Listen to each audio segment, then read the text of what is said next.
we strike or remove them when we are done.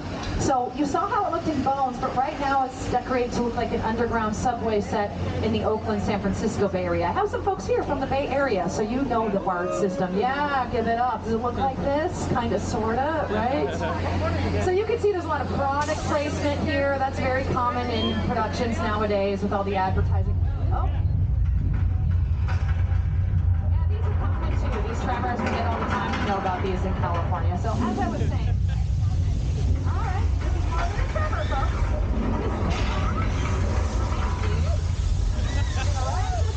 There's a second floor in this building. Did I mention that?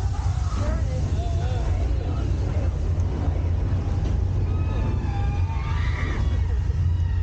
Set a little bit of fire, some gasoline. Like, that's not a good combo.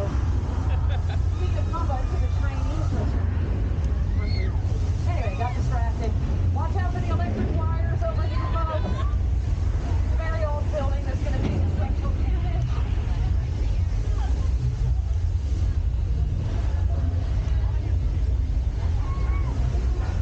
Fire.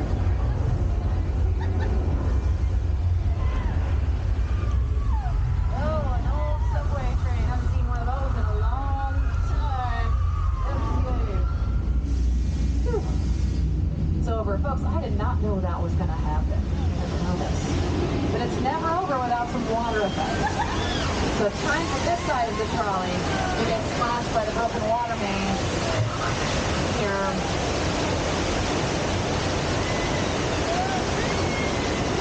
Well, just survived earthquake, the big one, is simulated 8.3 on the Richter scale. In just a moment, everything's going to go back to one. Check it out. That's a phrase we use in the industry to mean go back to your first position for another take. And this attraction has seen thousands, if not close to 1 million takes since it was created in the 1980s. As an homage to the disaster films very popular in the 1970s, there was the movie Earthquake, there were all the airport movies and so on. But they really did shoot scenes for the Bones, and the TV show Bones in that soundstage. In fact, they did their own version of our earthquake attraction by combining our actual earthquake attraction, using another soundstage for the interiors, and adding some computer technology to enhance the sequence. Although it does look pretty similar to what we all just experienced.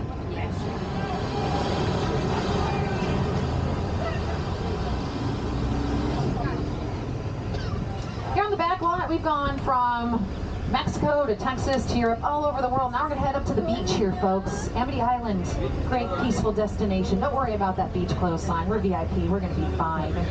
So this area was not so peaceful when it was terrorized by a great white man-eating shark. But as you will see, we caught the shark. And thank goodness, because it really did a number on the town of Amity, leaving a lot of carnage and death and destruction. Not going to lie, it was a whole big mess. But it's much more pristine and clean now that we've cleaned it all up. I've never seen this before. Looks like another shark in the water. Maybe it's a dolphin. Oh, you know what? I wonder if that's Scuba Scott in the water. Hey Scott, is that you? Scott, there's a shark in the water! Oh, great, Scott. That's a different Universal. You know what? Little Club Soda will get that out, right? He'll be fine. And we're going to be fine too, because evidently there's another very giant shark in the water, but we're going to hide out behind these barrels of highly flammable gasoline.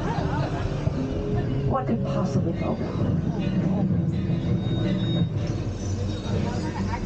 Oh, there's a buoy moving out there at the end of the pier. Maybe we can put some bait there. That's good.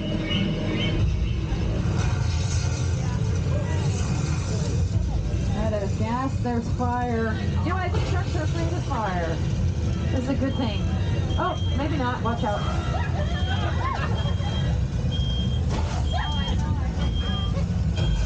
Alright, there's one more time for the folks in the back. There you go. You've all just come face to face with Bruce the shark. He's terrifying, right? Or maybe not. He is pretty talented. We'll say this about Bruce, as far as we know, he's the only shark in the world that can swim backwards and do the backstroke. Much more talented than the plastic sharks that they did use for the film Jaws, which was filmed out on the East Coast on Martha's Vineyard. This whole area was built in 1976, so it was not used in the movie. Jaws, but when they were filming the movie Jaws, on the first day of shooting, the actual plastic shark they used sank all the way to the bottom of the Atlantic Ocean. And it prompted the crew to start nicknaming the production Flaws, especially because there were so many issues during the filming of Jaws that it set the release date of the movie back 100 days due to the extra days needed for filming. Steven Spielberg was 26 at the time. He thought his career was over.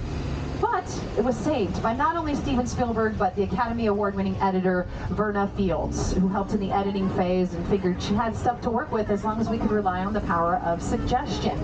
And the shark did work off and on a little bit throughout the filming of the movie. In fact, it was named Bruce by Steven Spielberg because he wanted to give an homage to his lawyer, Bruce Raymer, yes. And the shark in Finding Nemo is also named Bruce for that very same reason. We like to do things like that here in Hollywood. These residential homes over here on your left-hand side have a lot of history. The brown one in the end was used as Boo Radley's home in To Kill a Mockingbird back in the 1960s. There's a show called 911 with Peter Krause and Angela Bassett that filmed out there. Is also used in TV shows like Parenthood and Desperate Housewives. Over here on the right-hand side, you'll see what looks like a sort of a country look, right? Well, that was first used as Miss Mona's Chicken Ranch in The Best Little Whorehouse in Texas, starring Dolly Parton and late great Burt Reynolds. It's a practical set, so we can use the interiors as well as the exteriors for filming due to all the space inside. It was used for LMFAO's music video Sorry for Party Rockin', not the other Party Rockin' song, so when you get on YouTube, don't get confused.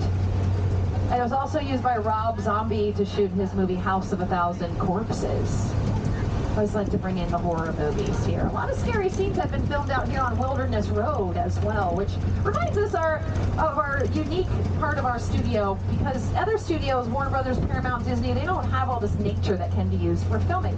So filmmakers will often shoot camping scenes out here. If you saw Netflix's Bird Box with Sandra Bullock, they shot a scene off to the left where she's walking through the woods. Gotta make sure you put the camera in the right spot so you don't see the actual cement road, and we can fool the eye into thinking you're seeing a lot more of the wooded forest than is actually there. Over here on the right-hand side, you'll see a collection of some more picture cars. We showed you some on the other side of the trolley earlier on. The yellow Deuce Coupe, that was in American Graffiti, starring a young Harrison Ford, directed by George Lucas. The lime-colored car next to that was in Mr. Bean's Holiday. And then we have a collection from some of our Fast and Furious films. If you saw F9, there were flashback scenes that took place in the 1980s. There are a couple of cars that were used in those scenes. We also have one from Furious 7. And a yellow car, that's Bumblebee hiding back there next to a Decepticon. So you never know what goes on behind the scenes here in Hollywood, right? Things are not what they seem. And speaking of, you can see right next to all the picture cars a launching area for some folks, you know, that want a unique experience or willing to take a little bit of a risk here. We have 12 vacancies. 12 cabins, 12 vacancies. And look, there's the proprietor over there, Norman Bates, the namesake of the Bates Motel. Hey, we have some VIP guests. We thought you might want to come say hello, talk about your motel options here. That's not quite what we had in mind in terms of the VIP treatment, Norman Bates. Jeez, we all go a little mad sometimes, I guess. All right, so not only is Norman Bates here near the Bates Motel, but there's his house off to the left. It is the Psycho house featured in the 1960 classic, released by Alfred Hitchcock. Now you can see Mother upstairs in the window too. She's usually rocking away up there. That's all she does all day. And just past the Psycho house, you'll see a huge disaster, folks, that we're going to walk through today. We're going to tell you all about it, but before you disembark, please stick on the road off to your left, not on the right-hand side, because the vehicles do very sharp turns.